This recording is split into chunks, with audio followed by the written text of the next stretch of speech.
English learners, welcome back to EnglishPod. My name is Marco. And I'm Erica. And today we're bringing you another sci-fi lesson for all of those fans out there of Star Trek and Star Wars. That's right. And today we're going to focus on some phrases. We're not going to do any vocabulary today. We're just going to learn some phrases that you'll find relating to science fiction. Okay, very good. So why don't we listen to a dialogue for the first time, and we'll come back and look at all these phrases.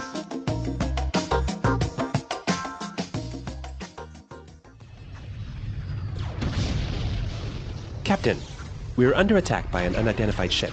Damage report. We've sustained heavy damages to the engines. We've lost our warp drive. We'll have to attempt to make contact. This is Captain Jean-Luc Picard of the Starship Enterprise. We don't wish to engage. What is the nature of this attack? I am Captain Kor of the ship Klothos. Your ship attacked our search party. No, you're not doing it right. Kor doesn't sound like that. His voice is deeper. I am Captain Kor of the ship Klothos. Your ship... No! If you can't do an authentic Klingon voice, I'll have to find a more serious Star Trek fan who can actually act, okay? But I already bought the Klingon suit and the wig and... All right, very good. Star Trek fans, apparently they were trying to act out one of the famous episodes where the Klingons attacked the Enterprise. My goodness. I don't know a lot about Star Trek, but I do know a lot about language. And we've got some great stuff here that will help you understand sci-fi movies and TV shows in English a little bit better. So why don't we go now to Fluency Builder. Fluency Builder. All right, so the first phrase that we have today on Fluency Builder, unidentified ship. An unidentified ship. Unidentified ship. Unidentified ship. If we break it down and look at the first word, unidentified. You don't know which one it is. Okay, you don't know the identity. Yep. And a ship, I guess that's short for... A rocket ship. A rocket or ship. Or a spaceship. Okay. So we're not talking boats here. All right, we're not talking about boats. Very good. Now moving on to our second phrase, the Enterprise lost its warp drive. Warp drive. Warp drive. Warp drive. So the warp drive of the Enterprise is actually something like an engine that allows it to go faster than the speed of light. So super fast. Super fast. But why warp? All right, well, if we take a look at the word warp, that actually means to bend. Yep. So like when you warp wood, it bends. Exactly. Yep. You bend wood or you warp metal. And, well, that's kind of the theory behind it, is that they're going so fast that they bend or warp time. Okay, so warp drive. I think a very sci-fi specific phrase here. Right. All right, and for our third phrase today, search party. Search party. A search party. A search party.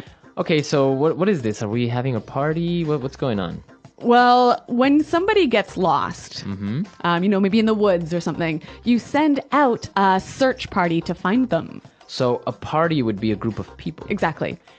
So that also happens in restaurants, I think, right? Right. Sometimes you might say, how many people in your party? In your party. Very good.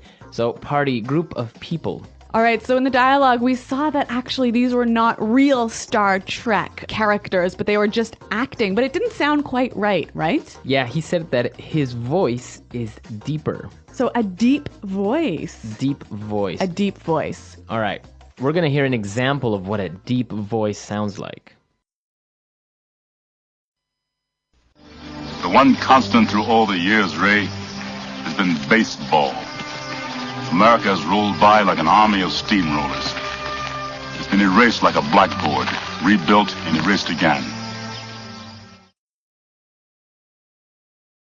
That is a deep voice. Now, because his voice wasn't deep enough, he didn't sound authentic. Authentic. Authentic. All right, so authentic, very easy word. Real. True to life. Real, true to life, right? Not fake. Exactly. So, Marco, is that an authentic Rolex? No, it's not. But thank you for noticing. All right, so authentic. And our last word for today. A wig. A wig. A wig. Wig. W-I-G. Wig. So a wig is pretend hair, right? Right. fake hair. So the hair is not authentic. Very good. All right, so a wig. All right, we've got some great language here. And why don't we listen to it one more time, slow down a little bit in the dialogue.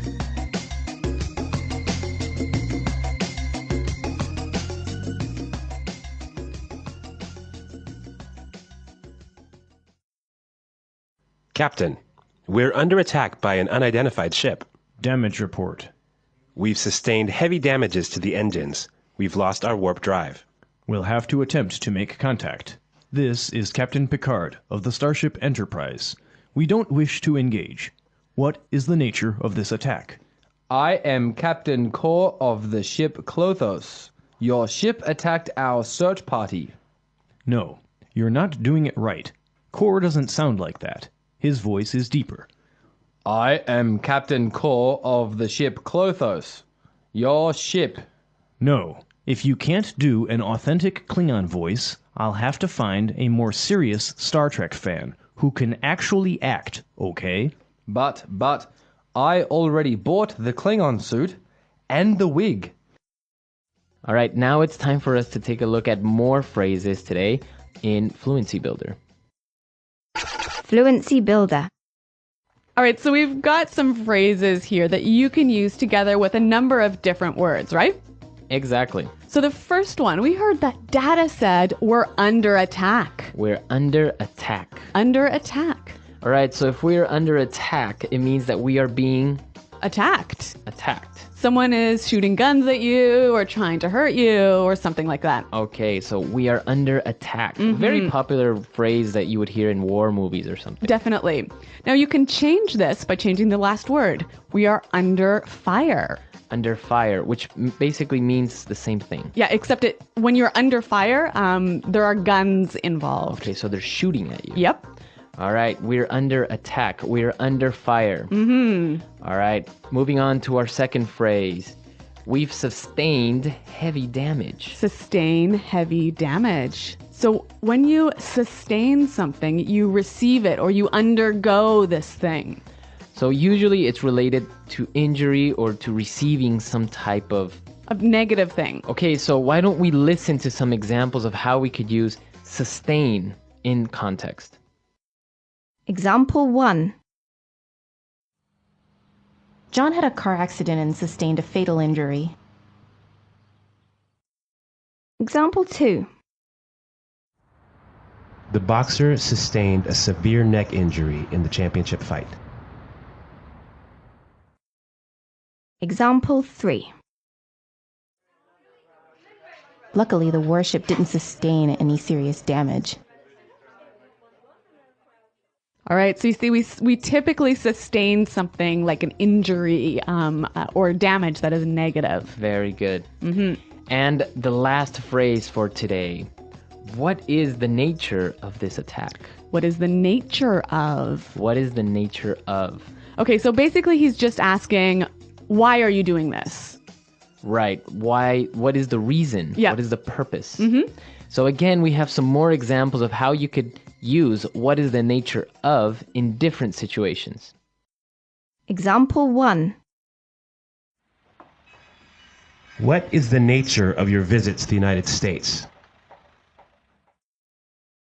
Example 2. What is the nature of the threat against our country? Example 3. The nature of my visit is personal. Okay, so a great phrase you can use not only when you're talking sci-fi, but in everyday life. Exactly. So why don't we listen now to the dialogue for the last time, and then we'll come back and talk a little bit more.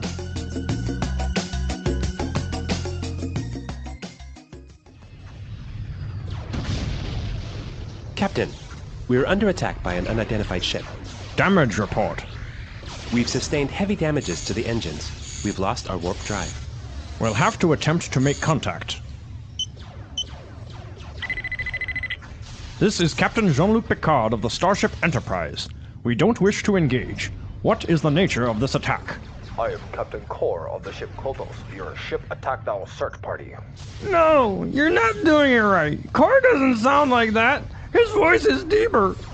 I am Captain Kor of the ship Klothos. Your ship. No! If you can't do an authentic Klingon voice, I'll have to find a more serious Star Trek fan who can actually act, okay? But I already bought the Klingon suit and the wig and...